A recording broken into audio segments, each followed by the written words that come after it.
अंतर्राष्ट्रीय व्यापार सुनने में ये शब्द शायद थोड़ा भारी लगे, लेकिन असल में ये उस ताकत के बारे में है जो हमारी रोजमर्रा की जिंदगी को तय करती है।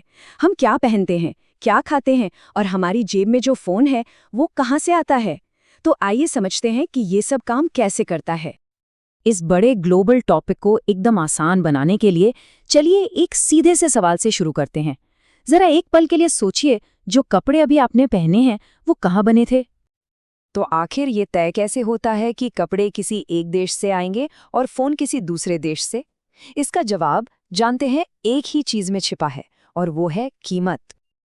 देखिए, ये पूरा खेल सिर्फ दो कीमतों की तुलना का है। एक है विश्व मूल्य, मतलब दुनिया के बाजार में किसी चीज की क्या कीमत चल रही है, और दूसरी है घरेलू मूल्य, यानी अगर कोई व्यापार न हो तो देश के अंदर उसी चीज की क्या कीमत होगी। ठीक है, तो अब आता है सबसे जरूरी नियम। यही वो इंजन है जो पूरे अंतर्राष्ट्रीय व्यापार को चलाता है। अगर किसी देश में कोई चीज दुनिया के भाव से सस्ती बनती है तो जाहिर है वो देश उसे बेचेगा, यानी निर्यात करेगा। और अगर वही चीज दुनिया में सस्ती मिल रही है तो वो देश उसे खरीदेगा, यानी आयात करेगा। सिंपल। अब यहाँ एक बहुत दिलचस्प बात सामने आती है। जब कोई देश व्यापार के लिए अपने दरवाजे खोलता है तो उसी देश के अंदर कुछ लोगों को फायदा होता है और कुछ को नुकसान। आइए इससे एक एक्सपोर्टर देश के उदाहरण से समझते हैं, जैसे कोस्टा रिका। उसे अनानास उगाने में एक तुलनात्मक लाभ हासिल है। इसका सीधा सा मतलब है कि वो दुनिया की बाकी देशों के मुकाबले कम लागत में और बेहतर तरीके से अनानास उगा सकता है। तो देखिए, व्यापार शुरू होने से पहले कोस्टा रिका में 1 टन अनानास की कीमत थी $800, लेकिन दुनिया के बाजार में वही अनानास $900 में बिक सकता है। तो वो क्या करेंगे? जाहिर है, निर्यात करेंगे। तो यहाँ सबसे ज़रूरी बात क्या है? हाँ, कोस्टा रिका के लोकल कस्टमर्स को अब अनानास थोड़ा महंगा मिलेगा, क्योंकि ज़्यादातर अनानास तो बाहर बिक रहा है। लेकिन वहाँ के उत्पादकों को, यानी किसानों को, इतना ज्यादा फायदा होगा कि कुल मिलाकर देश की आर्थिक स्थिति पहले से बेहतर हो जाएगी। मतलब देश और अमीर हो जाएगा। चलिए अब सिक्के का दूसरा पहलू देखते हैं। एक ऐसे देश का उदाहरण लेते हैं जो चीजें आयात करता है। मान लीजिए ब्राजील। उसे कोको बीन्स उगाने में तुलनात्मक लाभ नहीं है, मतलब दूसरे देश उससे कम लागत में कोको बीन्स उगा सकते हैं।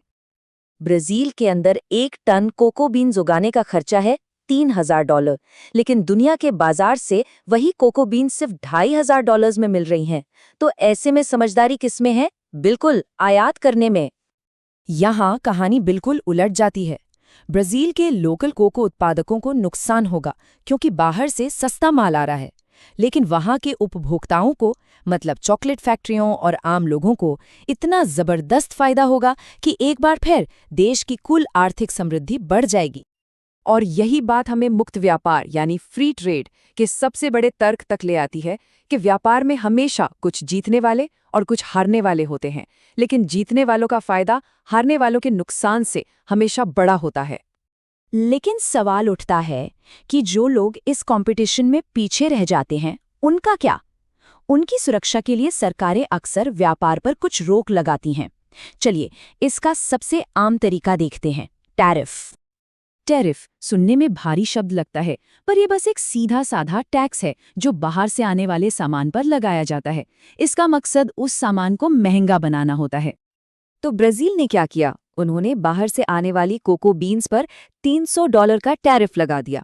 इससे जो बीन्स पहले $2500 की थी वो अब $2800 की हो गई। इससे देश के उत्पादकों को थोड़ी राहत मिली। अच्छा, अब सरकार को टैक्स से कमाई हुई और देश के उत्पादक भी थोड़े खुश हुए। पर इस कहानी में एक ट्विस्ट है। टैरिफ एक ऐसी चीज पैदा करता है जिसे इकोनॉमिस्ट डेड वेट लॉस कहते हैं। ये संरक्षणवाद की वो छुपी हुई कीमत है। इसे ऐसे समझिए, टैरिफ की वजह से कुछ ऐसे सौदे जो खरीदार और बेचने वाले दोनों के लिए फायदेमंद थे, अब हो ही नहीं सकते। वो जो फायदा दोनों को हो सकता था, वो बस हवा में गायब हो गया, हमेशा के लिए। यही डेडवेट लॉस है और इसकी वजह से देश कुल मिलाकर गरीब हो जाता है। इतने साफ आर्थिक तर्क के बाद भी मुक्त व्यापार को लेकर बहस बहुत जोरों पर रहती है। तो चलिए व्यापार पर रोक लगाने के पक्ष में दिए जाने वाले कुछ आम तर्कों को देखते हैं। और ये शायद सबसे पहला और सबसे आम तर्क है जो सुनने को मिलता है कि बाहर से आने वाला सस्ता सामान हमारे देश की नौकरियां खत्म कर देता है। लेकिन इकोनॉमिस्ट्स का इस पर एक अलग नजरिया है। उनका कहना है कि हाँ, कुछ सेक्टर में नौकरियां जाती हैं, लेकिन साथ ही एक्सपोर्ट करने वाले उद्योगों में नई नौकरियां पैदा भी होती हैं। अर्थव्यवस्था खुद को एडजस्ट करती है।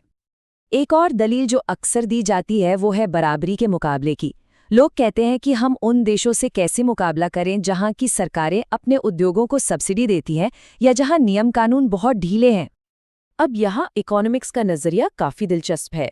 वो कहते हैं कि अगर कोई दूसरा देश अपने टैक्स के पैसों से हमें कोई चीज सस्ती बेच रहा है तो ये तो हमारे लिए एक तोहफे जैसा है। हमें उसे स्वीकार करना चाहिए क्योंकि हमारे उपभोक्ताओं को होने वाला फायदा हमारे उत्पादकों के नुकसान से कहीं ज्यादा होगा। तो इन सब तर्कों और जवाबी तर्कों को देखने के बाद ज्यादातर इकोनॉमिस्ट्स इस बात पर सहमत हैं कि कुछ अपवादों को छोड़कर फ्री ट्रेड ही किसी भी देश के लिए ज्यादा फायदेमंद नीति है। और यहीं पर आकर हम एक बहुत बड़े और जरूरी सवाल पर रुकते हैं। अगर हम ये जानते हैं कि व्यापार से देश की कुल संपत्ति बढ़ती है, तो उस बढ़ी हुई संपत्ति को बांटने और उन लोगों की मदद करने का सबसे सही तरीका क्या है जिन्हें इस खुली प्रतिस्पर्धा से नुकसान हुआ है।